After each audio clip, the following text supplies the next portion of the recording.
Manny, good evening again. Benjamin Netanyahu clearly painting this deal as a win for Israel and a reflection of his strong leadership, even as he faces repeated accusations that he has botched every negotiation up until this point, and that it shouldn't be up until 2 years into the war when those final Israeli hostages are being brought back. 48 of them still in the Strip, 20 of them are believed to be alive. He is insisting that Israel will remain in Gaza and will remain with a military presence in Gaza as long as it takes for Hamas to demilitarise. And this has long been a sticking point in any negotiations between Israel and Hamas, the ongoing military presence of Israel within Gaza's borders. The peace plan as it stands does set out a series of lines where Israeli forces will gradually pull back to, first of all, to allow those Israeli hostages to be freed. That is a process which has already been completed, and that will lead to this 72-hour period potentially for those hostages to be gathered and then to be released back to Israeli custody.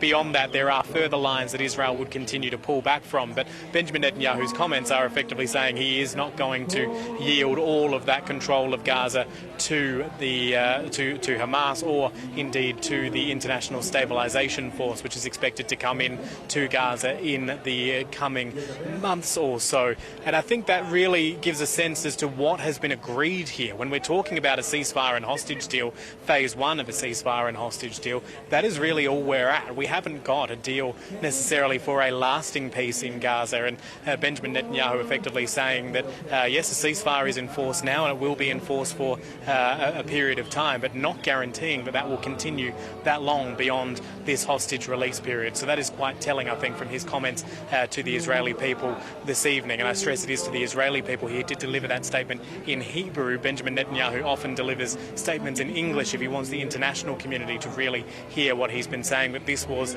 a message to his own people after many, many months of negotiations and these talks on a peace in Gaza.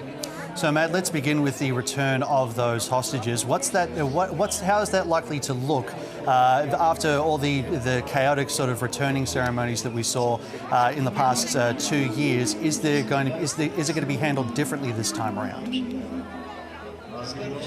Well, those hostage handover ceremonies, I think it's safe to say that they are a feature of the past. They had been held early on in the last ceasefire back in January and in February, but they had quickly petered out, and that's because there was a lot of anger within the Israeli community about the show that effectively became. Allegations that this was a carnival that Hamas was playing and parading these people in front of the global media there, and even the International Red Cross. We do have to stress it wasn't just Israel which was annoyed at this. It was also the International Red Cross raising these concerns, saying that this was not a dignified way to treat these hostages. So we will not see that this time around, or at least we're not expecting to see that this time around. Those releases could begin as early as Monday. That's certainly the day that many people are throwing out there as the start of this process, perhaps even into Tuesday. And it will be, we still don't know exactly how that's going to play out. Will all 20 hostages living hostages be released in one go? Will they have to be distributed from different parts of the Strip? Will the remains of those Israeli hostages who have been killed all be handed over in one go? We don't know that as yet, but now that the ceasefire is ostensibly in force, although we are hearing from our own crews on the ground that there have still been some explosions heard across the Strip, there is this 72-hour window which has now begun to arrange that process, the logistics for getting those hostages out. Matthew, we're seeing pictures of people streaming back towards the north of Gaza. These are people who have been removed from their neighbourhoods, from their homes for a very long time. Talk us through the ordeal that they've been through and what they're likely to find now that they've returned home. Yeah, these are quite astonishing pictures coming in from Gaza at the moment, showing roads clogged with people heading back north. There were hundreds of thousands of Palestinians who were forced to leave Gaza City in the last couple of weeks or so as a result of Israel's ongoing military offensive in the city, trying to take control and occupy that city.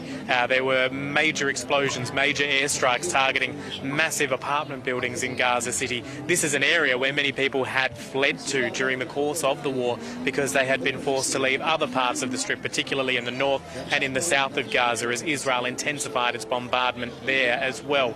So what we are seeing as a result of all of this is the the situation where many many Palestinians rather, are now returning to Gaza City, trying to see what is left of their homes, or indeed the shelters that they were living in, because not everyone who fled there was originally from Gaza City. Now, you mentioned there that it's still quite a fluid situation there. We're hearing reports of explosions, and Benjamin Netanyahu also mentioned that Israeli forces would remain there to make sure that Hamas disarm. This is still quite a fragile ceasefire that will be in place. There are still things that can go wrong here. It certainly is, and that's why the next couple of hours, I think, will be crucial to see whether or not those explosions continue, who is causing them, Israeli strikes. Is there going to be any sort of blowback from Hamas militants as a result of those ongoing strikes? The next couple of hours, I think, will be crucial to see how this peace, this very fragile peace, holds. And then into the future, will there be a situation where once these hostages are freed in the next short while, will we see... sorry, I've just got sunscreen dripping into my eye, and that's why it looks like I'm getting emotional here, but I'm not.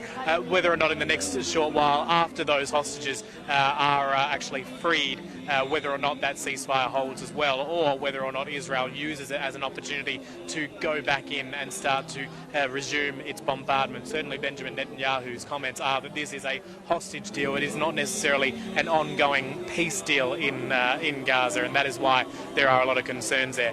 That question that was put to Donald Trump, the US president, last week. He was asked what sort of guarantees could he provide to the Arab community, particularly those nations who have been supporting the Palestinian cause, who have been very worried about how this would play out. What guarantee could he give that this ceasefire would hold beyond that hostage period? And he said that, or hostage release period, I should say. He said he would do everything he can to ensure that this holds, everything that's in his power, saying he has a lot of power here, and that is certainly the truth, but it is still incredibly fragile. We also know that the United States is sending 200 troops to this part of the world to monitor this ceasefire. They are not getting deployed into Gaza, but they will be monitoring the progress of this ceasefire to make sure that both sides are adhering to the deal.